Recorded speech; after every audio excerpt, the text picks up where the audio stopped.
Okay, so hello to Jutta from Close to the Hearts in Germany, and one of our two partners in Greece, Multiplier from NTUA and Technical University of Athens. So Goni and Jutta have also worked in an interesting topic, and they will tell us about it now. So the floor is yours.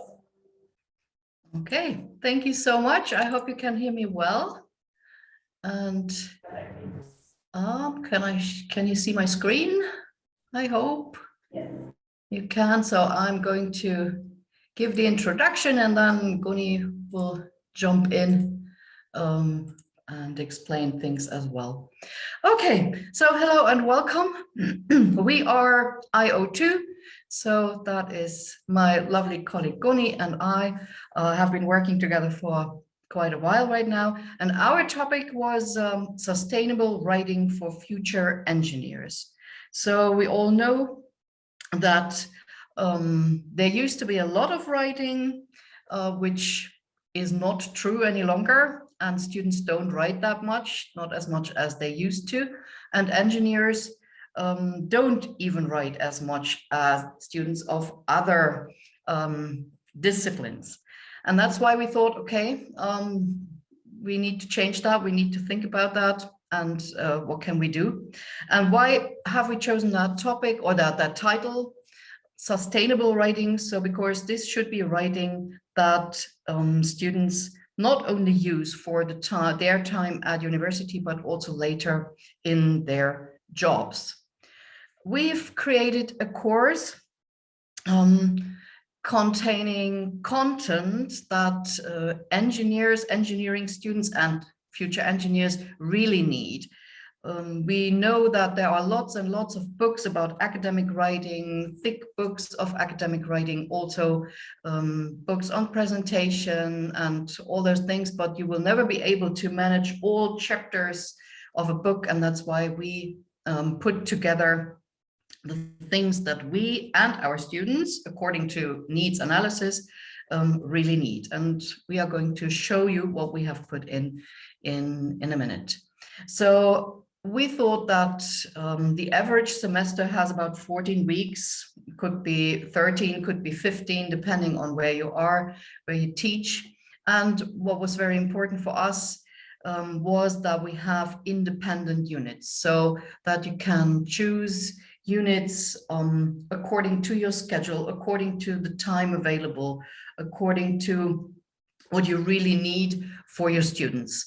And that was our goal, or that was the goal for our course, or for the course that we created. Our course consists of two parts, basically two big parts. And there is that first part named Writing as a Prospective Engineer. So as long as students are here at university, there are certain things that they have to deal with. There is academic writing, of course. They might have to write term papers, definitely their bachelor thesis, master thesis, but perhaps not much more, but they do need an introduction into academic writing. A very big topic is avoiding plagiarism. And I think we all know that it is on the increase. Students trying to plagiarize, and to avoid this before it happens was another goal that we put here for our IO. And there will be writing an abstract of a research article as another unit of this part. So these things connected with writing term papers, writing the bachelor thesis to prepare our students as well as we can. Another thing in this part is writing a CV for applying for a job with a particular company, for an internship, wherever they need it. And what we have tried here is to also tailor it to the needs. So there's a lot of online applying going on right now. So nobody writes their CV by hand. And well, we try to put those things in. There are also certain trends in writing a CV. So every year there's a new trend Of course, we cannot cover all those things, but we can give kind of a guideline. Writing a cover letter, although there are discussions if this should be abandoned, so cover letters containing phrases that nobody is interested in, companies still require a certain, even if short, text about the applicant. And what is important is writing for speaking, personal branding, pitching, as a follow-up of the CV, the cover letter. Then finally, there might be the job interview where students have to, or where applicants have to introduce themselves, and this should also be prepared in writing. So the second big part is writing as a practicing engineer. So to prepare our students for types of text that engineers need in their everyday job, such as proposals, reports, web content, and again, writing for speaking, but this time a sales pitch. So these are basically the parts that we cover in our IO. And now I would like to show you, and Guni is going to introduce her part. Let me open that at first. There we have lesson plans. What I have to say before is that, let me see, where is it? Lesson plans, there we go. So what we have to say before is that, of course, this is not the final version of it. It needs editing, it needs dealing with certain things and also synchronizing of the content, but we would like to show you now what is there. So we have two basic parts, actually. One is the compilation of lesson plans, and the other, later on, worksheets that go with every chapter or every unit.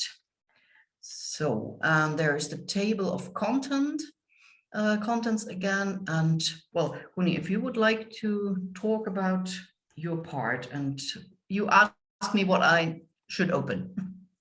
Yeah, okay. Hello, everyone. Good to see you again. Now, the academic writing part is supposed to be a sort of introduction to academic writing to students who have not been exposed to it or have been exposed to it very little.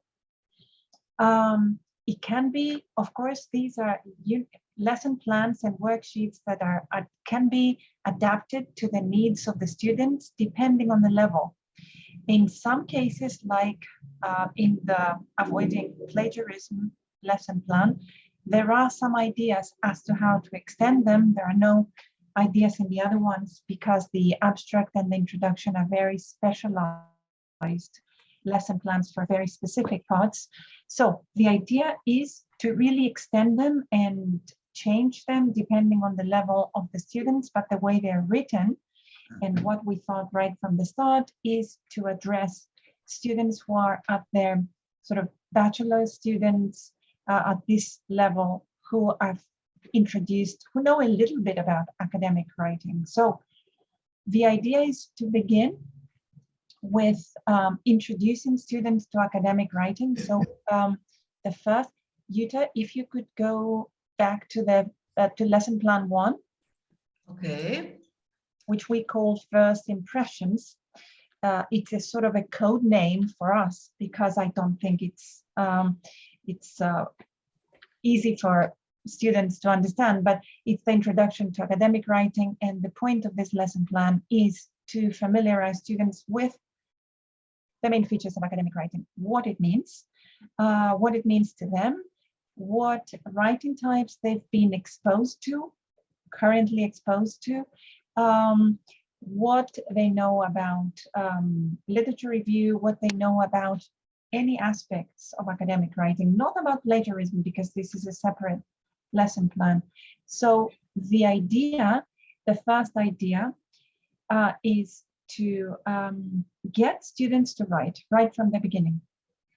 And we have done this with our students. We have tried it, and it's really worked well because we immediately got an idea of what academic writing meant to them and how much they knew already. So it's a good needs analysis. In a way, it's a good needs analysis in the first lesson to see the level your students are at. This is what we we envisioned, and that's why we set it up in this way. The point of this lesson plan is to capture current knowledge right at the beginning, and then introduce them to the main features of academic writing.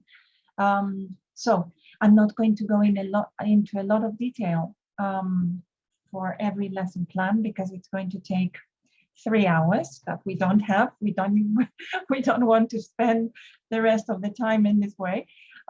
So the point of this, if you can move down a little bit, sorry, Jutta. Where to? Yes, just yeah, like this, moving down to each one of the tasks.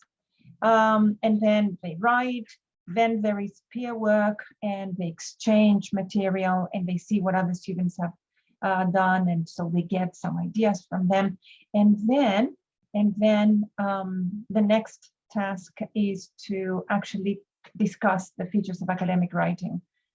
They can be many. These are some ideas: formal verbs, reporting verbs, cautious language, reference to the work of other writers. But these are sort of introductory topics, just to give the students some examples and some ideas of what they mean.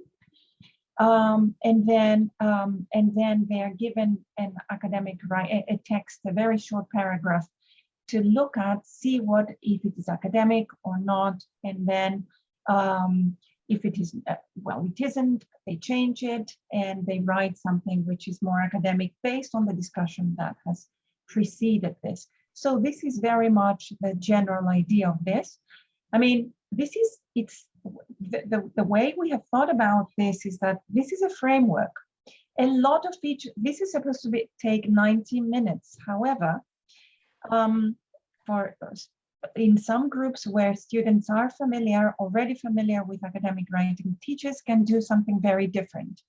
So these are simply ideas that can be changed depending on the teachers and the instructors, and the students, and what they think of as being more important.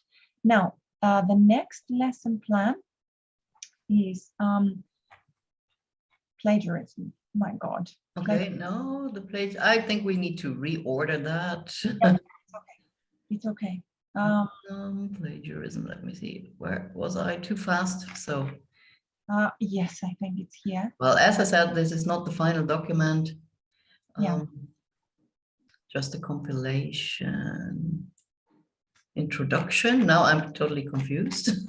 What is there? It's okay. So no, because this is long. It's okay. I'm going to talk about it in a general way, because it's a very, very long lesson plan, which really introduces students to plagiarism, paraphrasing, summarizing, and synthesizing mostly. So the idea is to understand how much students know about plagiarism. So this is it. So how much they know, using brainstorming in order to find out what they know about plagiarism. Then if you can move down a little bit, Jutta. Yeah. Yeah, I think we should just, this is really long, so we should just look at it very quickly. Understanding the kinds of what plagiarism means and what paraphrasing, how much they know. Then the instructor introduces the students to plagiarism and what it means for each university, and then moves on to the techniques of paraphrasing, summarizing, and synthesizing. And the lesson plan contains a number of examples that are given to students and directions to the instructors to use, as well as some ideas as to how to extend or condense this lesson plan. We are all very familiar with it, so there is no point discussing it more, I think. We have created a website which contains some more information about plagiarism, avoiding plagiarism, and some more texts with instructor comments that the students can, and the teacher can also use to supplement this lesson plan. So the last two lesson plans that are about academic writing are related, genre specific, relating to research papers. What we have found is that the majority of students at this level, their first year students or second year students, have not really read a research paper, mainly a research paper in English. So the idea is, first of all, with abstract writing, it's a very long one, yes. So the idea is to understand the objective of this lesson plan and the introduction to a research paper. The objectives are to understand the purpose, the structure, and the language of writing an abstract, and the language also of writing the introduction section of a research paper. So the main things are the structure, what they need to focus on, and what language they need to use. So they are given sample abstracts and sample introductions, and they are given tasks as to recognize the different moves, somebody would say, the different moves or the different sections of an abstract, as well as the different sections of the introduction part of a research paper, so that they become very familiar with the order of information in each one of these parts of the research paper. And once they become familiar with them, they produce their own abstract. They do not produce their own introduction section for obvious reasons, because they would need to have done some research. This is the next step, and it can be done if students are familiar with this. If you have a very advanced group, you can actually get them to write the introduction section of a research paper based on research they may have done, not actual research, but interests based on some sort of interesting project or interesting work they may have done at university. What we have asked our students to do in relation to the introduction section is to write the literature review. One thing, and the other is to look at how the research gap is actually phrased and expressed in different research papers. So I think that's it, because we don't have a lot of time to go through each one of the lesson plans. As you can see, they're very detailed with material and with examples and with suggestions. So we don't have the time to go through these. We can have a few minutes at the end for questions, and I think that's it for me, because you need to talk about your own plans, Jutta. Sorry for taking up a little bit more time. Oh, I'm fine. That's okay. Thank you. As you can see here, our approach is go and teach. So we want to make it as easy as possible for the teacher. That's why we tried to deliver a relatively detailed lesson plan, and you have seen a lesson plan from of this section. So with questions, with the steps, with a time schedule, so how long the activity should take. Also the answers are in there so that you don't have to find those things yourself. So that was really our approach, go and teach. So I would like to close the lesson plans and continue with the worksheets that we have created. Okay, so they look as you can see here. There is the same table of contents, and they are, of course, photocopiable and so on. And these are, and here are the worksheets. Some, well, we already tried some out with our students when I was in Athens with some of my students, and we had Greek students and German students together to work on those things, and it worked well. And we also learned what we have to change, of course.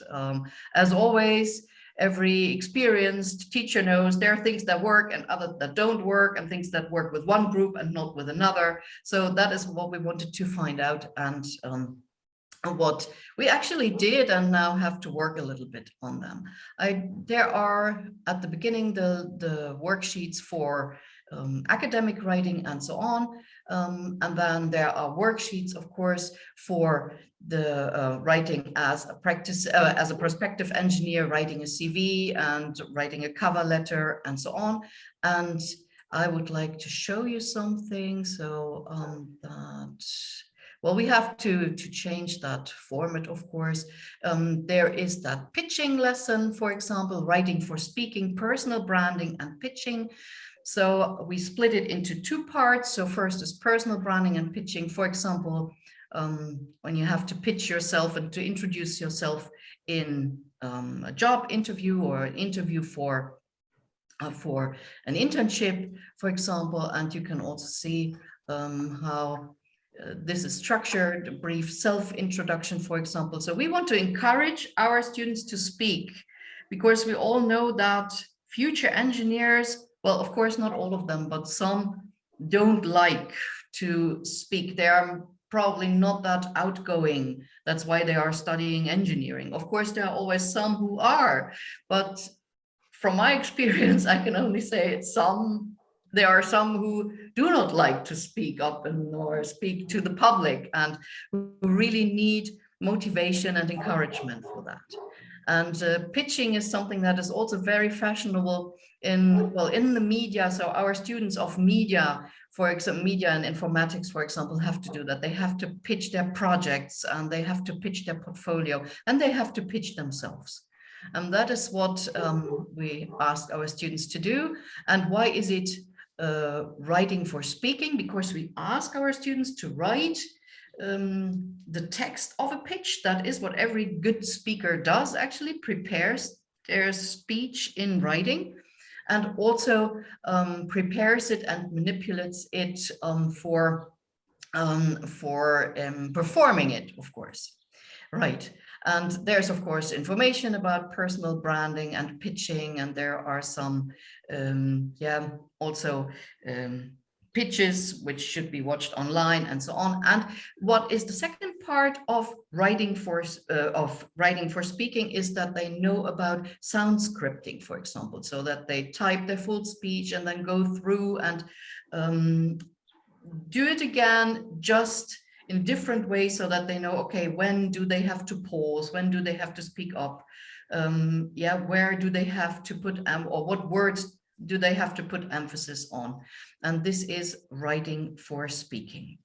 So there's just one thing that we put in here, and I would like to show you one more thing, and then we are through. What, where does it start? Writing as a practicing engineer, and this will be my last thing, writing proposals. So in every engineering job nowadays, you also have to sell your products, and engineers very often have to write proposals, and they have to write reports and lab reports or whatever, maintenance reports, proposals about something, of course.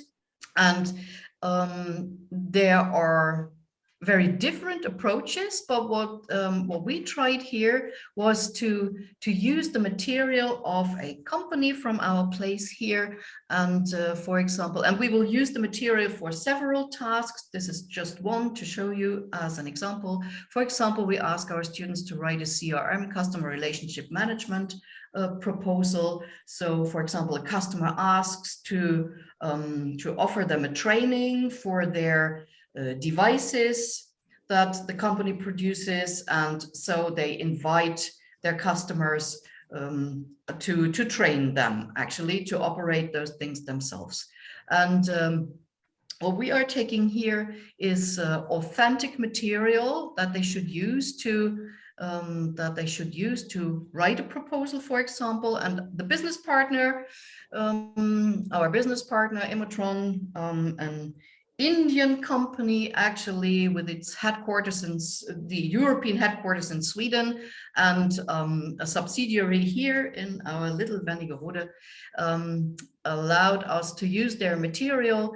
And just taking this as a basis, we would ask our students to write a proposal on those applications here. For example, there's application training, pump, crane, several things, and they should put the contact data in their special training needs, well, also what they have to write about pricing and all those things and what they can offer. And we would like to take authentic material to show them what it is like to be an engineer working in a company later on. And we will use this material, well, for several worksheets. So to have that hands-on approach. On the one hand, just to sum it up, on the one hand, the academic approach for students here at university preparing for their job, and on the other hand, for to prepare our students for their future job, so that it's not the first time that they face those challenges when they are already working for that company. So that they have heard about that before, and that they know what types of texts exist in an engineering job. Okay, that's it for the moment. I would like to ask if we could answer any questions. Thank you very much, Jutta and Goni. Very interesting. Yes, thank you. Material. So be free Yes. to ask any questions if you'd like to.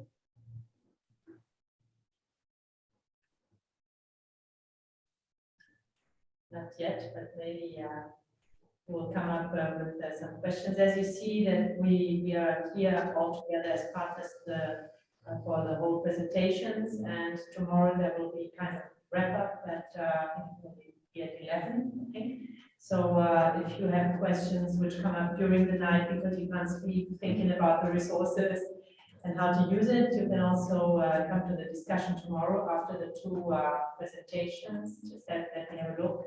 From 11 to 12, we have a kind of wrap up of the conference. So you can write down your questions until then, for example, and ask it then, send us an email, whatever you would like to. We are really happy, not only for questions, but also for feedback, because it's important. We all tested our material already with our students. And if you're going to use the material, we also need the feedback later on. So I hope we will stay in contact once we started disseminating really the resources and you using it.